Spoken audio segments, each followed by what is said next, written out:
Most of the people out there are fucking idiots, and people, if you're watching TV, if you're wasting a beautiful day and you're going to sit down, you don't want to be enlightened with some erudite conversation. You want...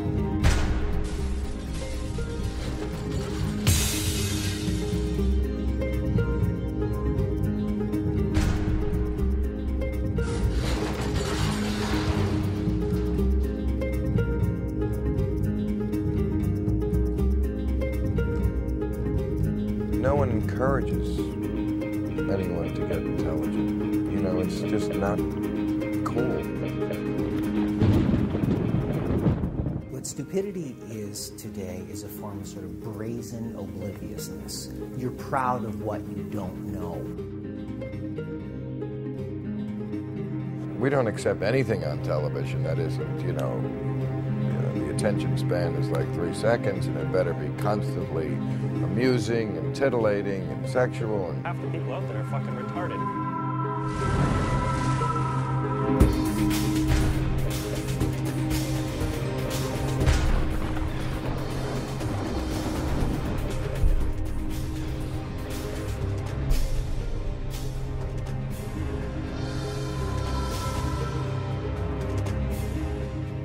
The first thing we need to know about stupidity is that we don't know very much about it. There is no Stupidity Institute, no prestigious center for the study of willful ignorance, no university of idiocy. In fact, even though we believe we see it every day, when asked, most people can't even define it.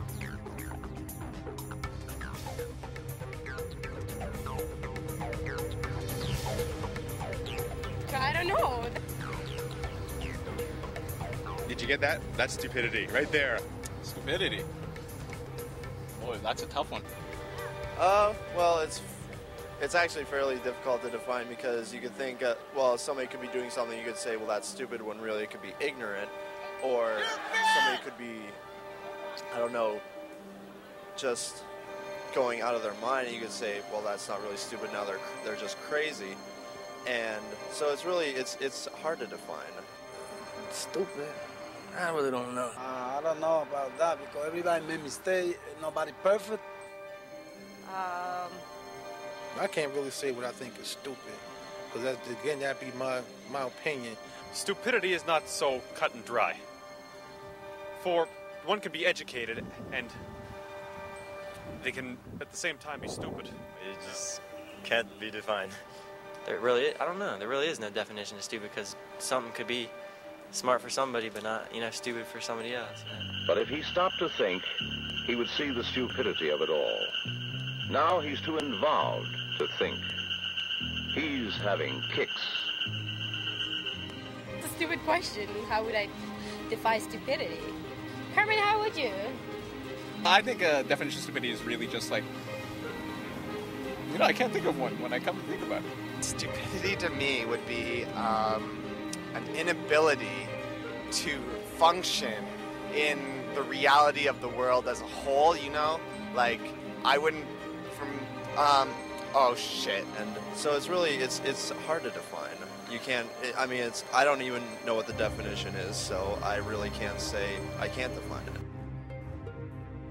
Stupidity is perhaps so directly in our faces that we cannot see it. Not being able to see one's own stupidity is a human trait. Amazingly, in all of recorded history, there has never been a serious investigation of stupidity. The academic world has avoided the subject like the plague. Surprisingly, there are few books. All the academic texts ever written on the subject could barely fill half a shelf. Up until now, there's been almost no study by serious academicians on stupidity. Most of the books that have been written, and there are only about 7 or 8, are really anecdotal books. They just really give you a whole string of examples of stupid behavior, and they're interesting books, they're amusing, they're fun to read, but everybody knows there's a lot of stupidity. That's nothing new. And when you read all those books, you don't come out really having learned anything other than they're more stupid people than you realize. I've never found anyone who had a decent definition of intelligence or stupidity. We don't really know what it is, but it's there. We're scared of it. I mean, is there any systematic study of stupidity, or has there ever been? Not that I know of. Well, I had a great deal of trouble getting the book published because publishers just wouldn't touch it. 20 years ago, stupidity was an absolute taboo topic. It just was not popular at all. I liken it to diarrhea today. Nobody wants to talk about it. It's something you have to live with, but nobody would analyze it or have anything to do with it. The other thing is that it's scary, because we are all a little bit stupid, and we don't particularly want to admit it. According to Marx already, stupidity was third in terms of world historical determining forces. First, as we of course know, there was capital that determined world events and world history. Then there was violence, and stupidity comes in third as being absolutely crucial and determinant in the shaping and contouring of world events. You don't see too many books on the serious psychology bookshelves that have to do with stupidity. And I think part of the problem is anytime you study something negative, it gets stigmatized. And somehow people worry about kind of a contagion. As long as we don't know what stupidity is, how can we know what knowledge is? We are very stupid. Einstein said that the universe and stupidity are infinite, but he's not so sure about, Einstein says that the universe and stupidity are limited, but he's not so sure about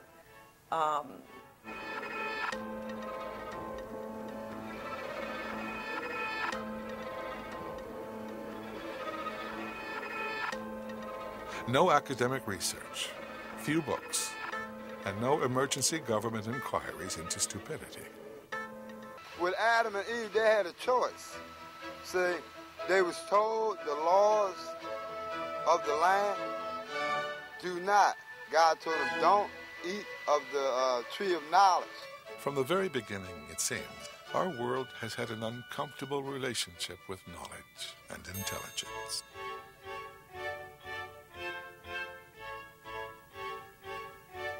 One of the most powerful symbols of stupidity, the dunce cap, has an ironic history. John Duns Scotus, who lived in the 13th century, was one of the greatest philosophers of his time. A century later, he was already considered an idiot.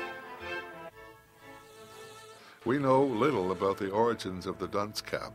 False theories abound, including one which had John Duns Scotus wearing conical caps to funnel knowledge.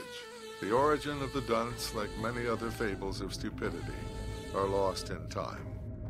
Even though we know very little about it, most of us have strong opinions about it. Most of us probably call someone or something stupid every day. Well, you're a moron. People call each other idiot. Moron! But most of us have no clue where these terms come from. What's a moron? A homeless person, I would have to say. Anybody that can't keep a job, anybody that has to rely on alcohol or drugs to keep going. What about an idiot? An idiot. Well, an idiot would be me. You're looking right at one.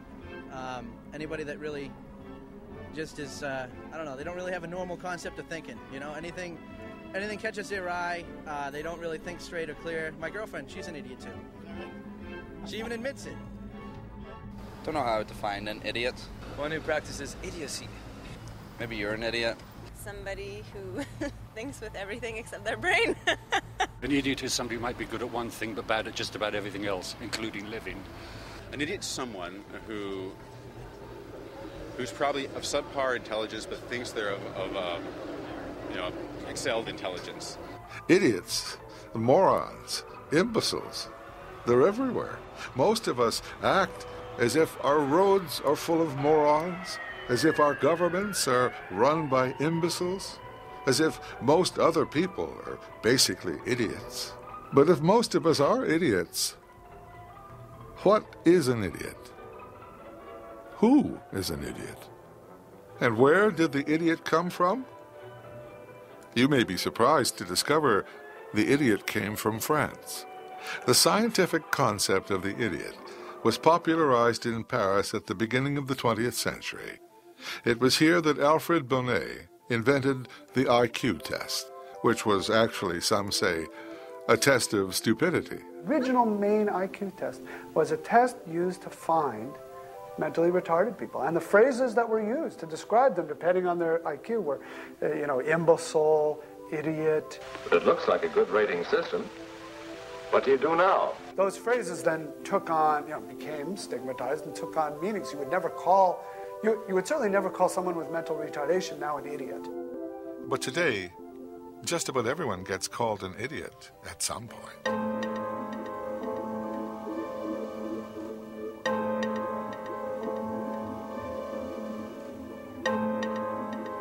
So what is an idiot?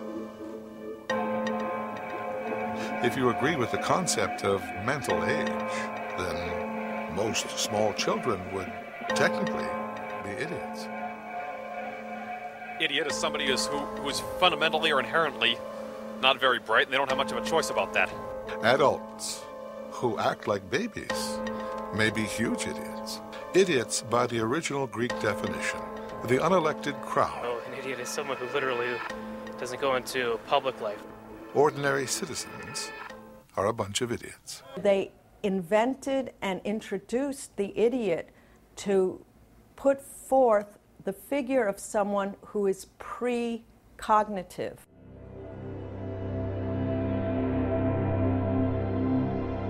So the idiot was the origin of us all. This is to say, this is a figure that is a clean slate, that has no memory traces, that is prior to language. So they invented and recruited the idiot in order to make points and score high points about reason and language. So the idiot was needed and created by philosophical inquiry. Bonnet's IQ test also coined the term imbecile.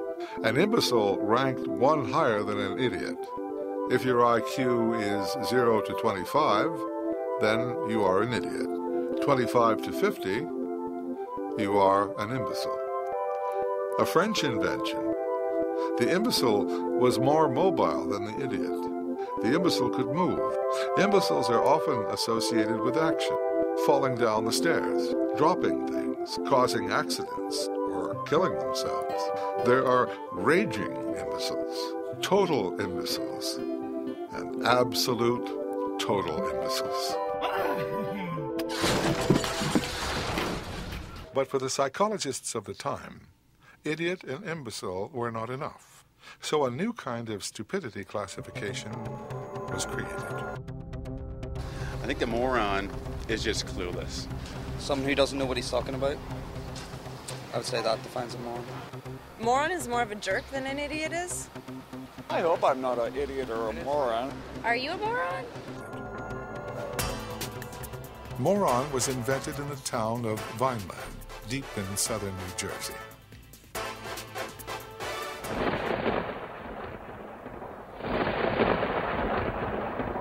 Well, on the grounds of the training school, we had a research laboratory, and that's where Dr. Goddard worked out of. So, since a majority of his work took place out of that facility, which is no longer standing, unfortunately, I would imagine that's where that term was established. Just a matter of 100 yards or so from this facility. 1910. In 1910, Dr. Goddard proposed the term moron to identify higher-level individuals that were formerly labeled feeble-minded. A big step up from an idiot and smarter than an imbecile. Being a moron originally was a good thing. Goddard worked and tested mentally retarded children, and he believed he had identified a higher functioning person. In those days, children that were not very intelligent, put them in a closet, you put them in the attic, and they were abandoned, and he thought that he could train them. So he started giving them special attention, and he was so successful that he decided to enlarge the operation. In the old days, a moron was a person that had a low IQ, but might be a very nice person, might be very sensible, great person. But now, moron is derogatory. What are some of the big inventions that were developed here in Vineland that you know about? The big inventions, the biggest one was like probably I have not a clue. They invented the word moron here. I'm sorry? The word moron was invented here. No. Wow. No, I did not know that. It's surprising that we use that word a lot. Don't know that it comes from here, though. That word was invented here in Vineland. Well, I don't know that. Did you know that? Moron. What is moron? Man, that's cool. Moron. Yeah. You use that word? You never used that word? Nah. You never used the word? You never used the word? See, that's the white folks' word. Isn't that an interesting fact that the people in Vineland have very little concept of this? I think they should give everybody a day off, make it moron day.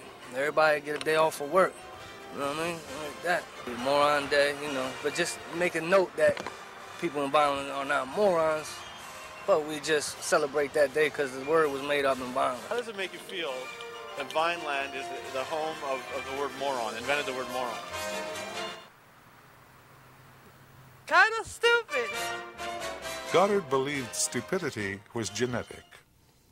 Stupid parents would have stupid children. Goddard believed that America was being quietly flooded with morons, imbeciles, and idiots. On Ellis Island, Goddard personally IQ tested immigrants. Millions of these people are coming in every year. So the pressure is on the sociologists of those days to come up with something where they could say, yeah, this guy is okay. I mean, he does have a brain. Thousands of immigrants, many who didn't speak English, were labeled morons and deported. And the IQ test became the dominant judge of human intelligence.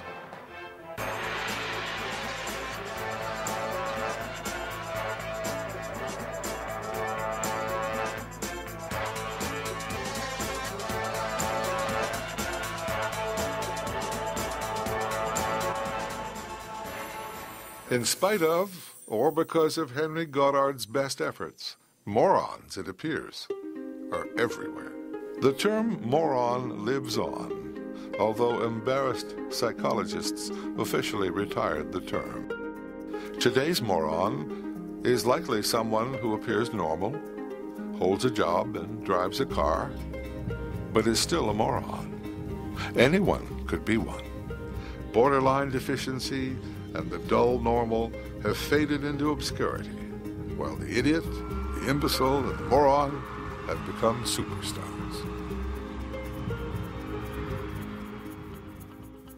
If there was ever a time when we could be smart, informed, and educated, it's now.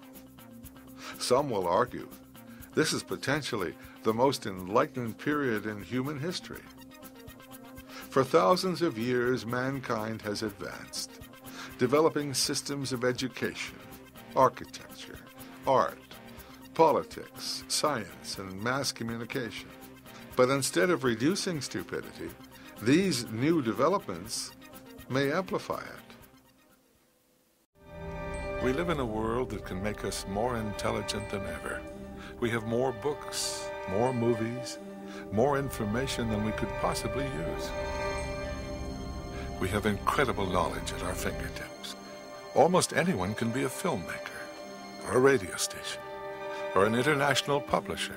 We have thousands of universities, tens of thousands of channels of TV, and millions of websites, and almost as much freedom as we want. In today's modern world, it takes a lot of energy to be stupid. I mean, education is accessible, information is everywhere, and the world is full of lessons. To be stupid, you've got to work at it. And a lot of people are doing a great job. We have more potential than ever. So how come so many of us would rather play dumb? Turn on the television set, okay? Watch a program.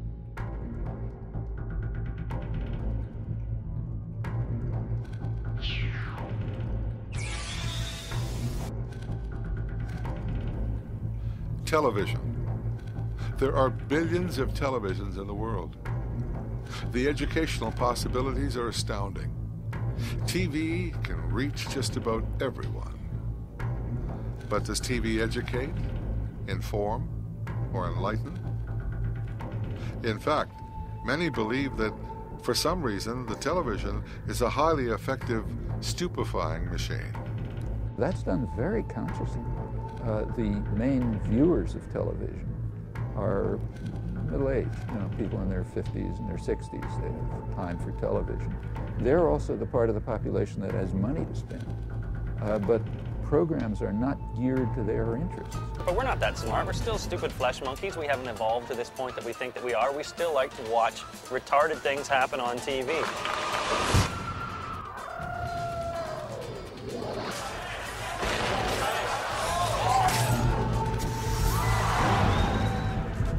We are becoming stupider and stupider when it comes to dating. I mean, if you look at, some of the reality shows on television and watch people going out on dates, it's absolutely astounding. There was a whole That Stupid book, The Rules. It basically told women to be stupid. Really?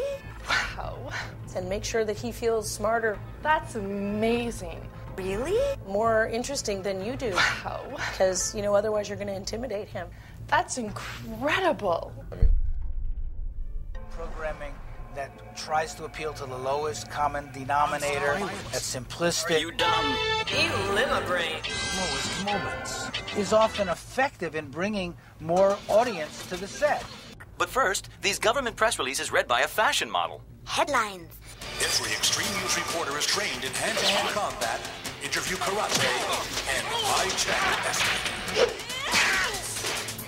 The media is about dumbing down. The media is about simplifying. The media is about the 20-second soundbite. Documentary, it's called Stupidity. The subject has been in the news, of course, lately. Explain the point you're trying to make here. I think we're trying to make the point that stupidity has become a new trend. Thanks. Thank you. We'll be right back. Suddenly, you realize you're sitting there, your mouth feels like cloth, your chest is covered with potato chip crumbs. You got a sour feeling like you've been, sleeping on the floor.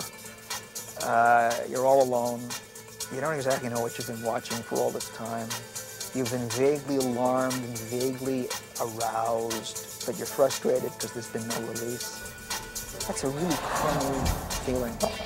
And, as bad as it is for adults, it's positively criminal to subject children to that kind of thing. Part of it is our silly pandering to the youth. Youth, as anyone with any intelligence knows, are not the smartest people. That's why they're young. They haven't learned as much. Other societies don't even have to be reminded of these things. It's just part and parcel of it that you venerate the older people because they're wiser. In general, my feeling about television is that an awful lot of it is very superficial. It's geared for about a 7-year-old's mentality. Even though most of its viewers are not morons nor 7 years old, TV is literally geared towards a moronic mentality. Although it would surprise few that some television programming is dumb. Is it deliberate? The programs are geared to the interests of teenagers. Why is that done? Well, because of studies that indicated that brand loyalty is established pretty young. So if you buy a Chevrolet first, chances are you'll keep buying them. So therefore, you want to gear the programs, you want to dumb them down to the level of children, because then you can trap them. You're going to trap them into a kind of brand loyalty, and then you don't have to worry about them too much later on. And that's extremely conscious. No one encourages anyone to get intelligent. This creates an interesting illusion. Older people get the feeling that most programming is geared towards a dumbed-down adolescent point of view, while for most teenagers and young people, they feel that the programming is for a lackadaisical older group. In fact, most TV programming is actually aimed at the inner moron. In a stressed-out world where people are overwhelmed by facts and endless details, stupidity can be appealing. The action-based, or what you might call imbecilic content, is aimed at all of us, whatever age. Treat people like they are teens, idiots, or dazzling morons. Bypass adult critical judgment and get to the hungry moron. Intelligent content may promote critical thinking, but treating people like morons pays. Television particularly works on this rather destructive notion. I think people out there are stupid. If I appear to be intelligent, I will irritate them. So I'm going to be more stupid than they are, so they're going to like me. I think the thing that I'm suspicious of, as far as television is concerned, is the brazen claim that so many people make to me that they watch it because they don't want to think. I think we've all heard this before. Oh, I just like to go home at the end of the day and veg. In other words, to arrive at a state of virtual catatonia. And I think that any medium that is attractive to us on that basis, we should just kind of, if we've got any brains left, we should realize, though, that that is potentially, that there is something potentially wrong with that. That is basically, it's a form of trance, it's a form of self-hypnosis. It turns us into passive consumers of images. And of course we need to relax, and of course we need to get away, but yet on the other hand, to just kind of say that this is not having any effect, that it's just kind of like stepping outside for fresh air, is a really stupid thing to say. The business world is deeply committed to try to induce people to become completely stupid, to trying to impose on people a philosophy of futility, and to focus their attention on the superficial things of life, like fashionable consumption, so as to keep them controlled, passive, atomized, direct their lives to amassing commodities.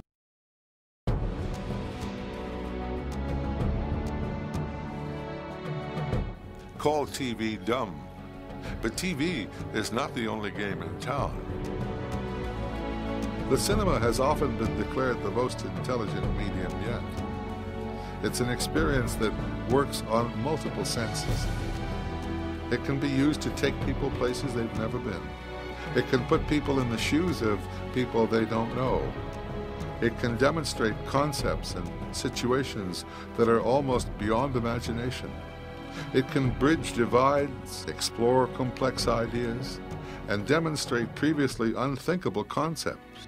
But like TV, could the cinema be dumbed down? There are two ways in which Hollywood infantilizes the population. One is by only feeding us a diet of children's stories. Hollywood's most recent successes have all been based on children's stories and comic books.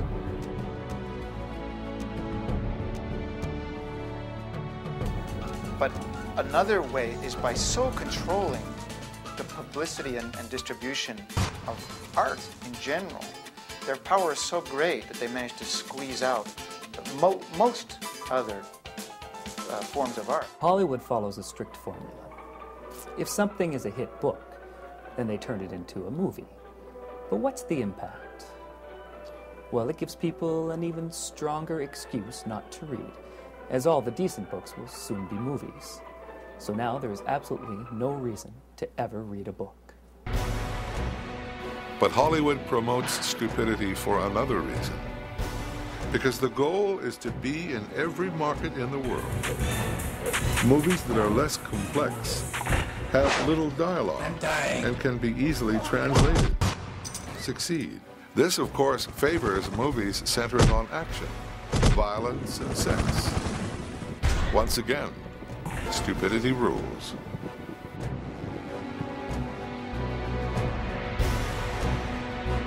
But there is yet another factor dumbing down cinema.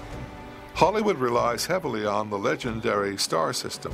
Movie stars, not ideas, chart the course of film.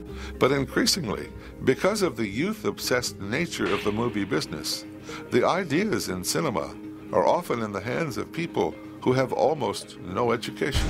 Obviously, there's a real seduction to stupidity. You know, I guess it's the unwritten truth. That's what Hollywood actors in particular are ideally supposed to be, are blank slates. You know, the majority of them have never finished high school, including people you would think, considering their image, would have, like people like Uma Thurman, never finished high school. She has a academic father, but there you are. It's mostly they're discovered, you know, like Keanu Reeves, people like that. It's why part of the time they sort of foster a fake kind of book learning. It's why you'll find them in Vanity Fair and the thing Celebrity Bookshelf, you know, what am I reading now? And it's usually something metaphysical because they don't have the discipline of mind to separate, you know, things that are rubbish. And if you think about it, I mean, what is the age that you need to get discovered by? You need to be a teenager. So you really don't have time to finish your BA and then go off to Europe. You're going to be getting kind of long in the tooth by the time you come back and you're ready for your close-up in Maxim. Okay, TV really is an idiot box. And the movies may have gone to the morons. But aren't there intellectual outlets targeting the thinking person? I've worked as a journalist for various different media, broadcast and print. And every different magazine and newspaper will have a different rule that they tell you about the age level of their presumed audience. And it's always much younger than the adults you know to be reading it. So in certain extreme cases, I've been told you're writing for a grade 8 audience. At more sophisticated newspapers, I've been told you're writing for a high school audience. I know for certain broadcasters, I've been told you're writing for grade 10. There seemed to be an assumption by executive producers, especially in the higher ups within the TV chain, that you're talking to stupid people, that you're talking to orangutans at the zoo. They're terrified of alienating viewers or listeners, and they know that if there are too many words people don't understand, they're going to flip to something easier.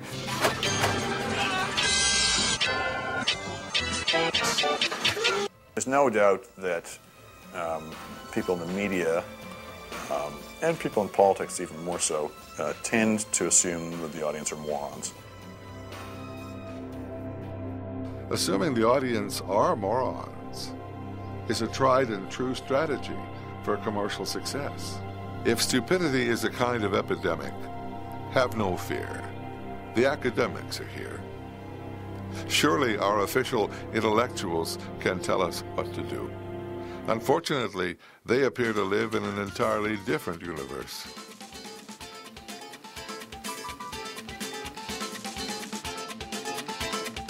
Universities are beer halls.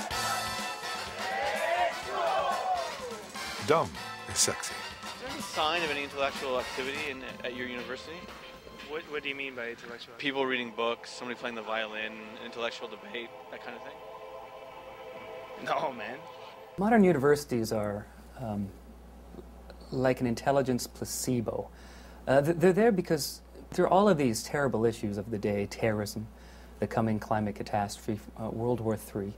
And people want to know that there's somebody somewhere out there doing something about it. And so if they ask, well, who's doing this? Well, you say, the universities. Except they're not. The lights are on, but nobody's home. What about people with high IQs? Are they beyond stupidity? The initial idea for the book was during the Clinton administration because there seemed to be so many smart people in both parties who were acting in stupid ways. When you're talking about people doing the kinds of stupid things like you'd see at Enron, they commit 4 fallacies. They've been so rewarded in their lives that they become very focused and centered on themselves, and they stop caring about outcomes for other people. The second fallacy is what I call the omniscience fallacy, and that is most of these very smart people surround themselves by sycophants. They start to think they know everything. So part of wisdom is knowing what you don't know. Each new scientific development in the weapons of war presents a new challenge. And the people of Portland, through working together, they're ready. The third fallacy is what I call the omnipotence fallacy. They start to think they're all powerful, and they start acting as though they can do anything they want. And the fourth fallacy is what I call the invulnerability fallacy, and that is they start to think they're Superman. So if you put those four fallacies together, what can happen is that very smart people start to do incredibly stupid things. I'm going to say this again. I did not have sexual relations with that woman, Miss Lewinsky. I never told anybody to lie, not a single time, never. All of these people, by any standard, would have done very well on IQ tests, SATs, but they acted in ways that were stupid. Or is it possible that we're all stupid?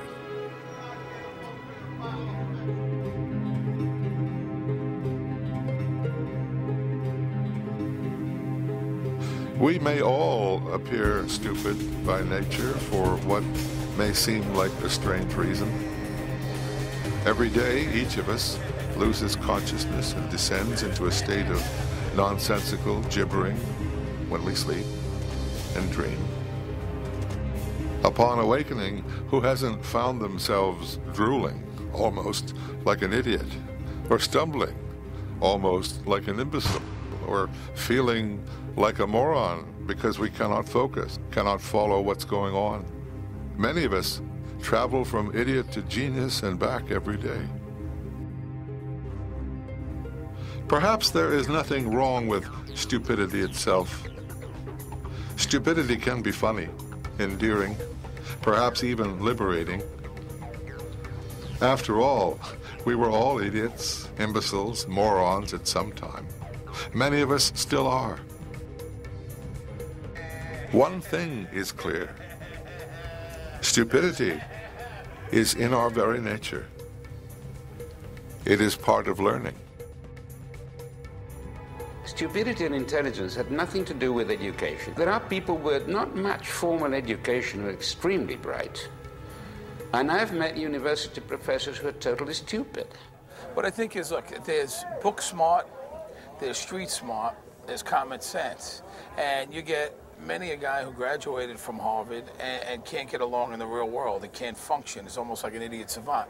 And yet you got some street guy that grew up that didn't graduate high school that's a multimillionaire. You know, I know manual workers who are, I think, smarter than the people in the faculty clubs and solve harder problems. They're just happy having their 9-to-5 job.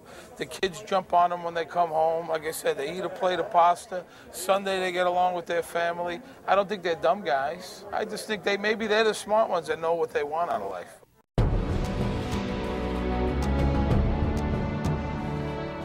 A new media has come along, offering mass interactivity and freedoms beyond the conventional media.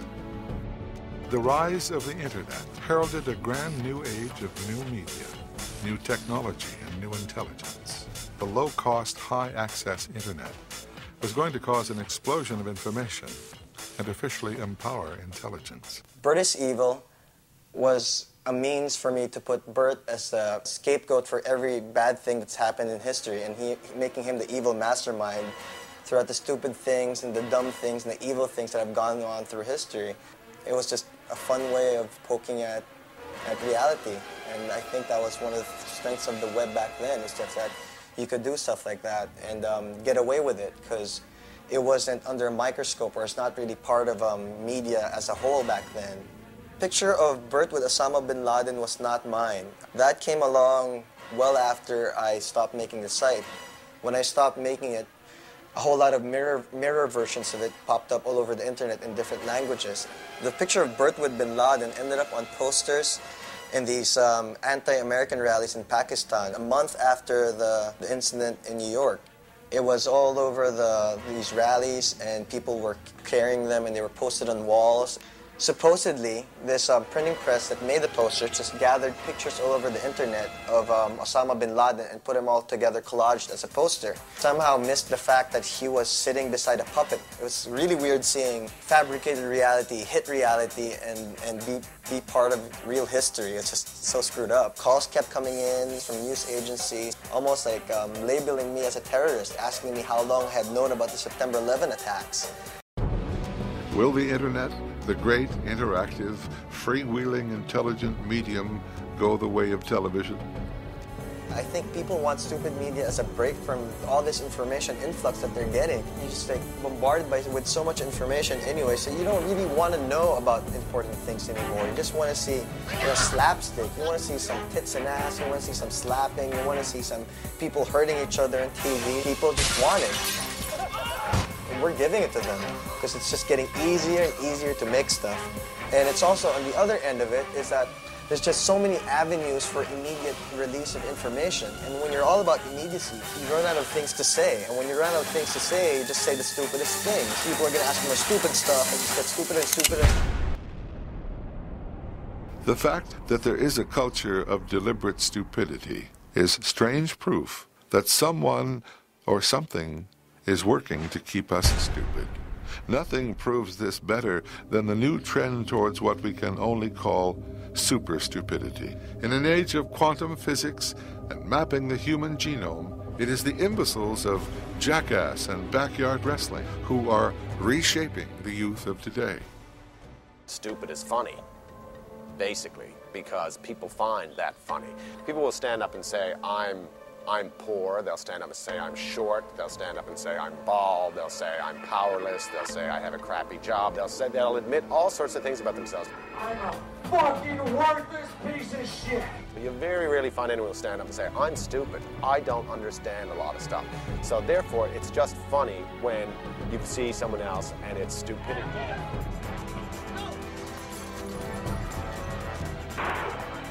Watch this. Uh-oh.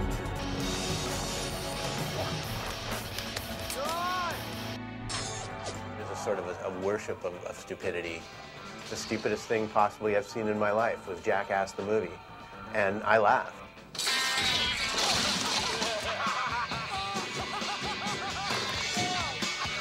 I just think that Jackass was a more kind of outrageously stupid phenomenon. I mean, it celebrates its stupidity and it trumpets its stupidity. And that's also part of, I think, the culture that we're living in today. I think what stupidity is today is a form of sort of brazen obliviousness. You're proud of what you don't know. 10 years ago, the T-shirt that one can imagine the culture wore relating to this particular phenomenon would be I'm with stupid. Today's T-shirt would be I'm stupid.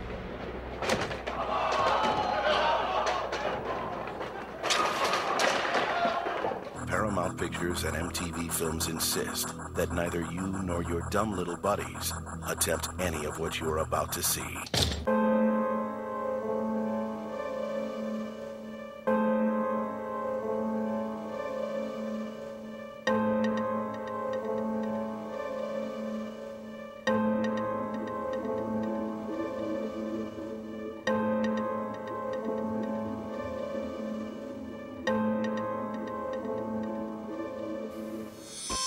When the culture goes moronic, the moronic get dangerous.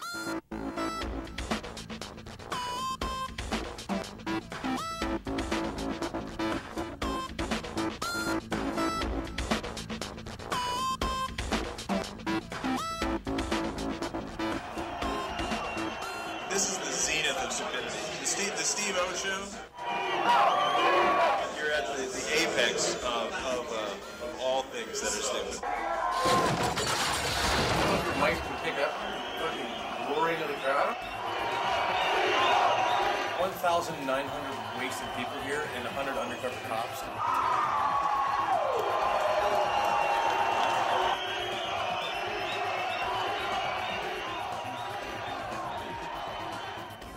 Hey, pretty much sum it up in the warning that comes on the screen at the beginning of the show. It says, "Warning.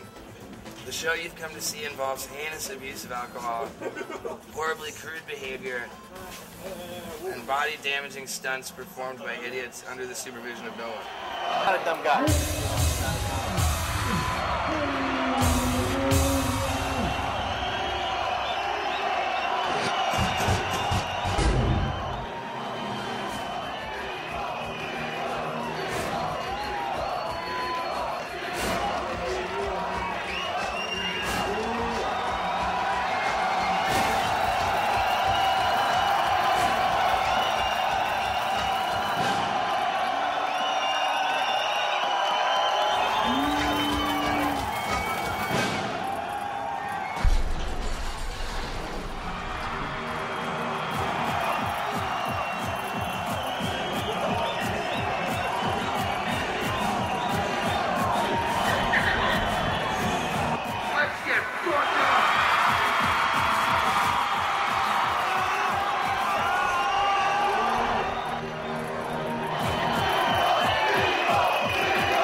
Civilization. It's not, man. This is just kids having fun.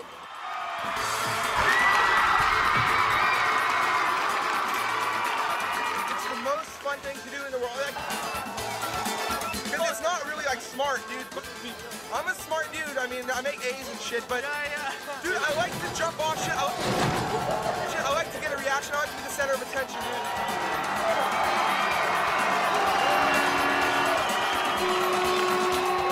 You're a smart guy, but you're doing this. Oh, it's stupid as hell, but I love it. Jeff, you're an idiot! I'm an idiot!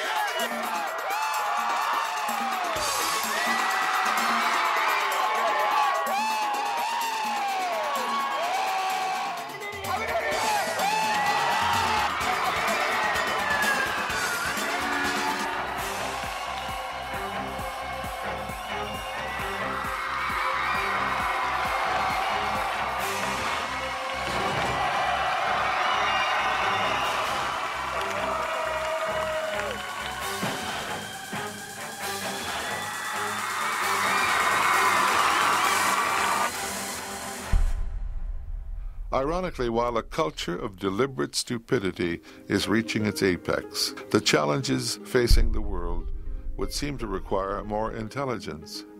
Perhaps nothing demonstrates our collective stupidity like our haste to destroy our own planet and our efforts to deny it. The warnings have been there. We have become the most numerous mammal on Earth.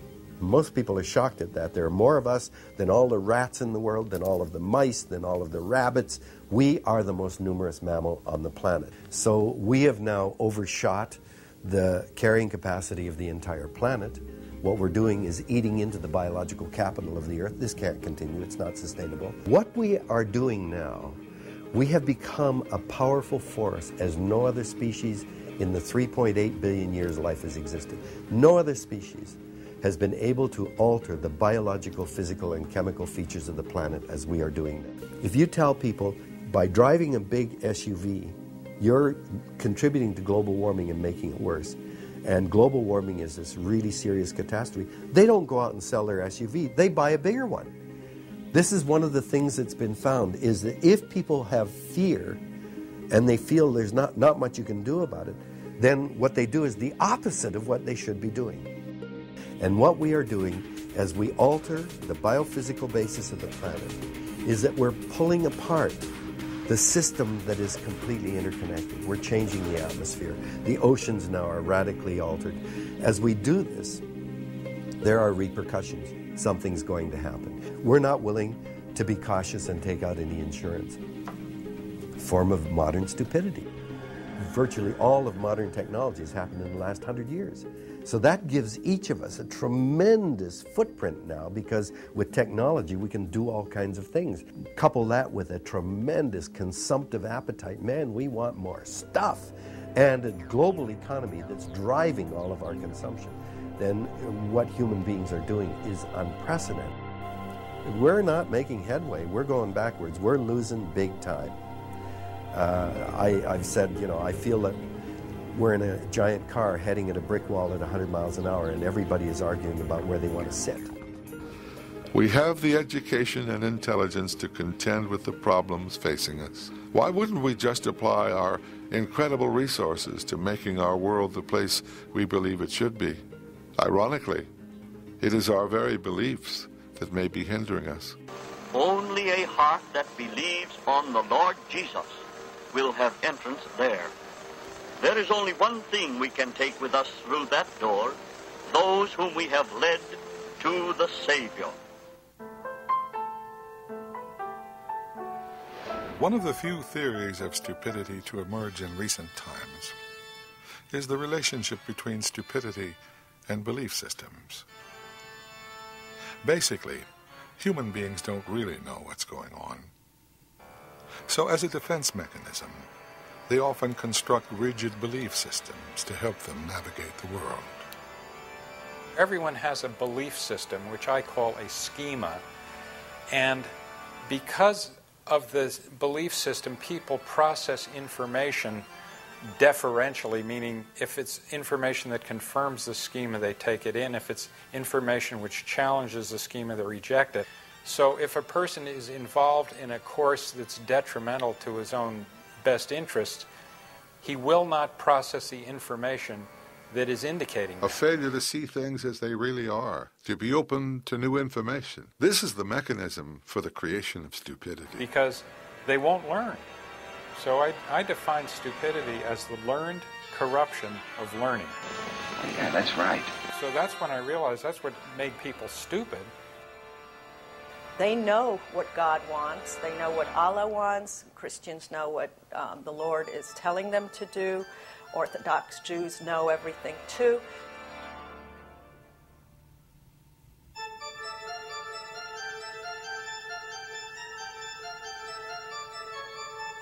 The idea that we have the right answers. I knew it all the time. If you have a belief system which purports to explain the way the universe works, and it keeps you from getting a better belief system, then in that sense, religions can be very stupid. Is war the ultimate form of stupidity?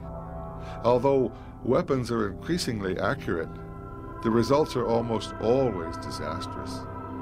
The actual battlefield is anarchy, with unintended, usually tragic results. As war becomes bigger and more dangerous, it's obvious to everyone that this is something we should bring under control, have we? But war is very stupid, by definition, and we're still at it. We haven't been able, as a community, to get rid of it. Isn't that very, very, very stupid? We know we should. One of the major reasons that World War II occurred was the assumption that it couldn't. And after World War II, it went the other way. I think maybe very much to our advantage. Everyone knew there could be a World War III and worked to prevent it. And for all the problems we have in international relations, and we do have them, we have to admit we have not had World War III.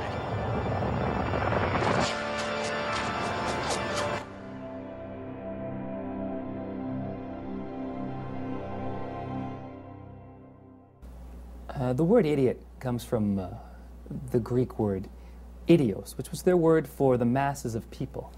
For the Greek politicians felt that the masses were, of course, idiots, as we now consider them. But they ruled over their idiots. Nowadays, we are ruled by the idiots. We pander to the masses, for the masses, and the masses elect people who, if they're not idiots themselves, certainly pretend to be. One man perhaps embodies all the qualities of power stupidity. He has the innocent charm of the idiot, the clumsiness of the imbecile, and he has been called a moron many times. He subscribes to ancient belief systems, has marshaled the power of ignorance, and fostered a climate of super stupidity. He believes in war, and may be the most powerful man in the world. Under his control, a stupefied planet is being rushed to the brink.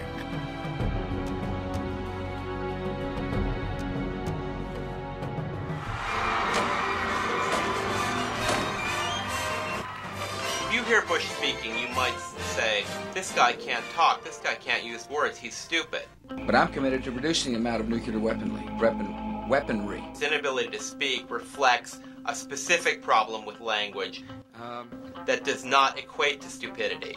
I happen to think he is also stupid for other reasons. The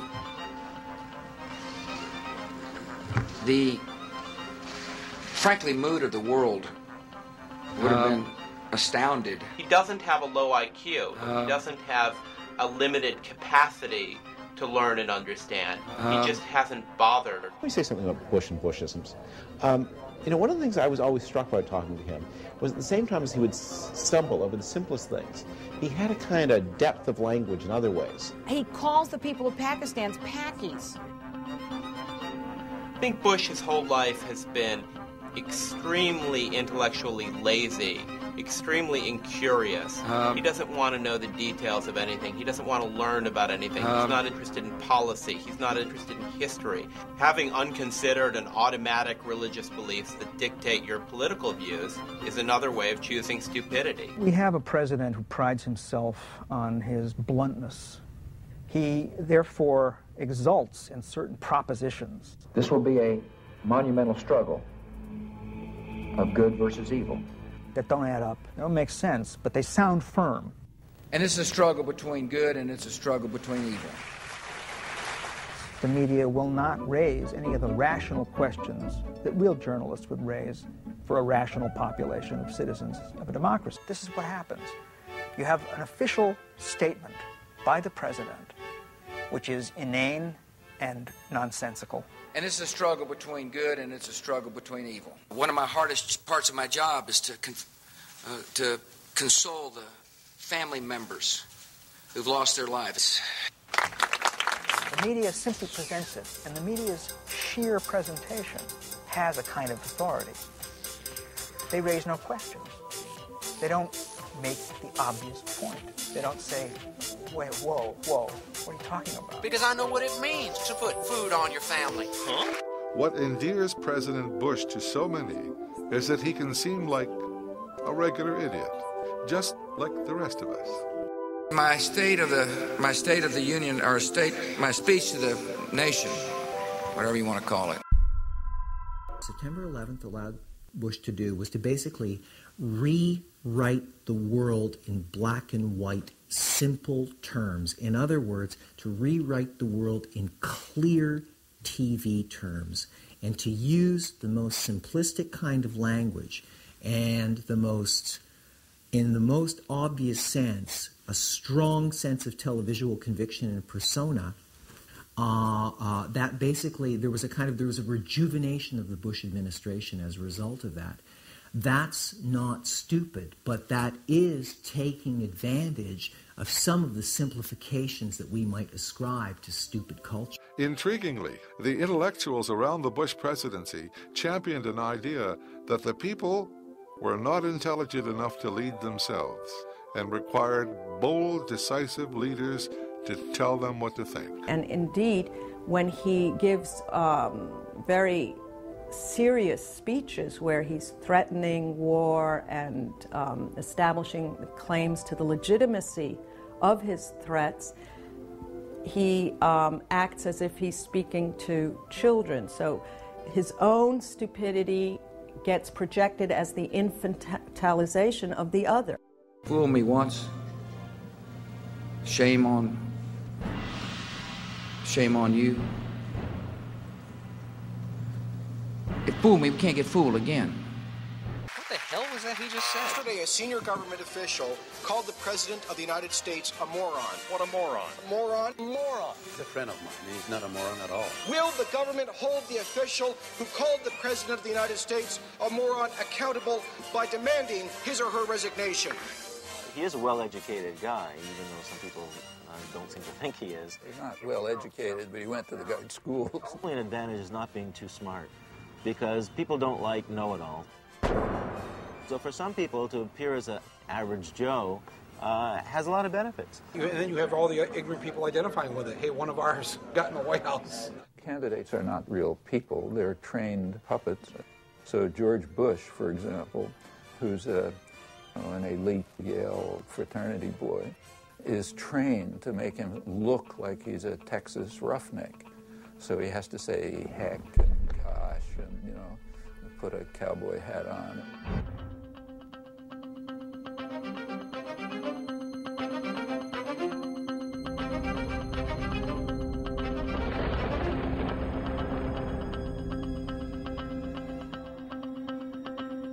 We all fall for it. I mean, are we stupid? No. It certainly is always an advantage in politics to be underestimated. Bush has been underestimated for years, and lo and behold, he's won the election, pushed through major tax cuts, fought and won 2 wars in the space of a year and a half. I mean, the guy has actually a fairly impressive track record, whether you agree with it or not. He's achieved the things he wants to achieve. Well, misunderestimated is an accidental coinage of Bush's.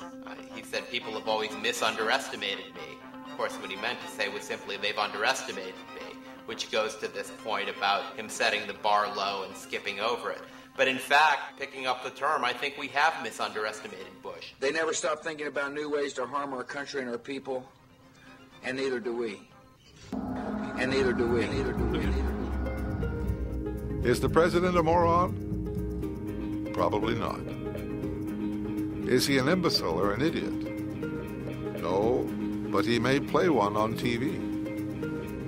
In President Bush's world, there is no such thing as intelligence. One thing is clear. Stupidity rules the world. Perhaps it's time for stupidity to become a subject of deliberate study and analysis.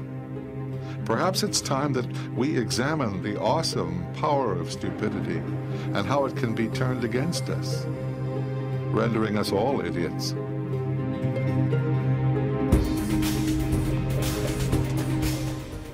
If we can learn to understand the power of our stupidity, we may understand the incredible power of our intelligence. Our world has more than a few critical issues facing it. We may want to be smart for once. And then again, maybe not.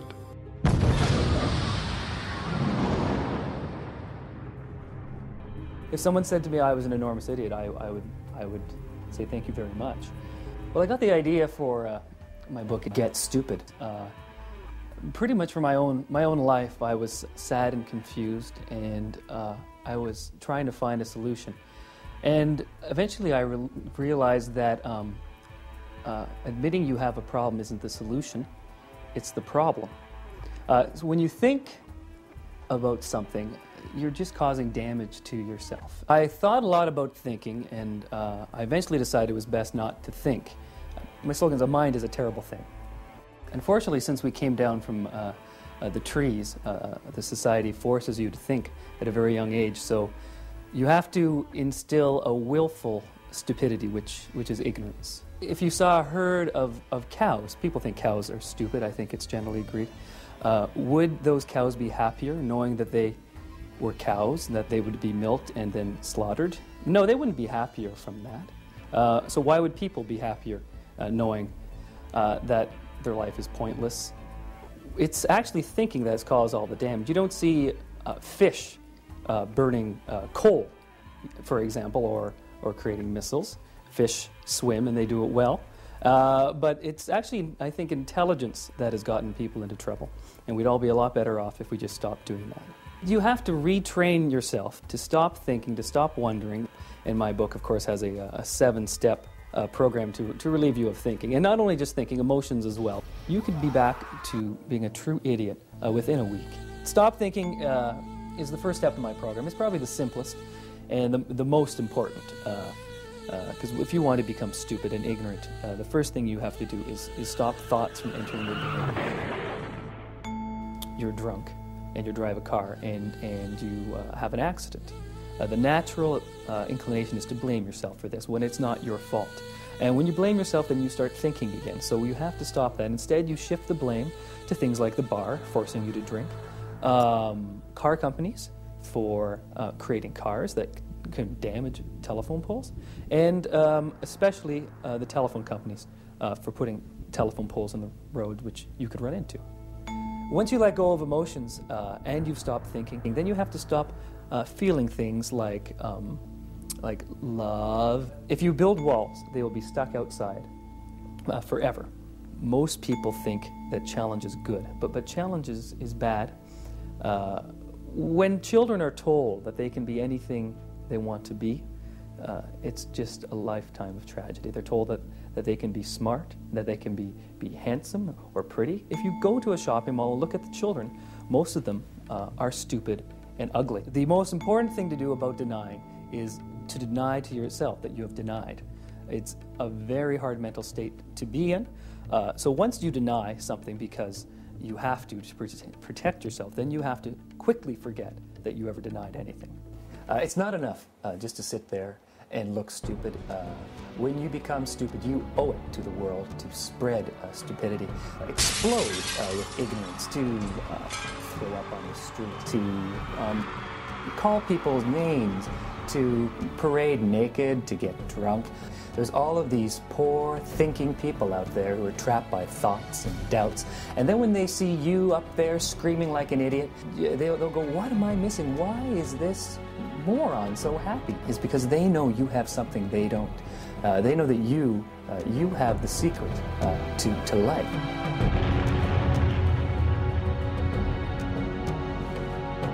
If you do manage to reach that moment of pure stupidity, you will actually never know it.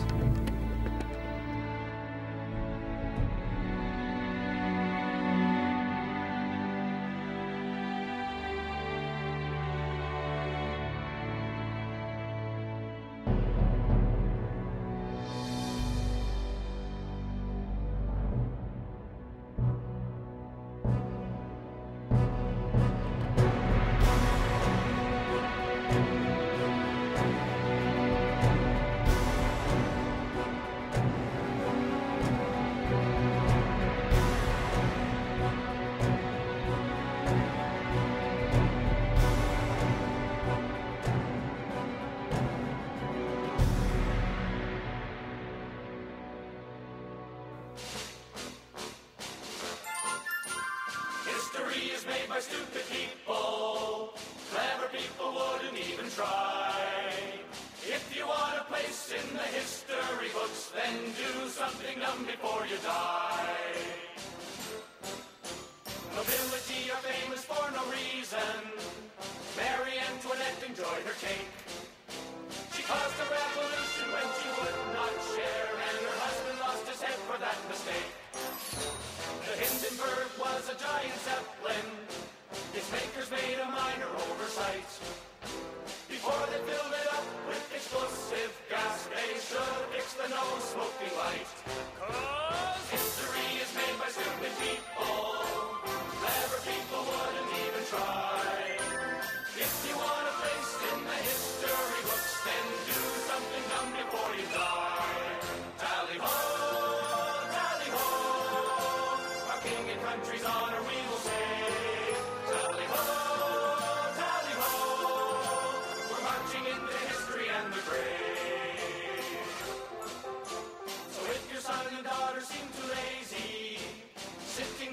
watching bad TV.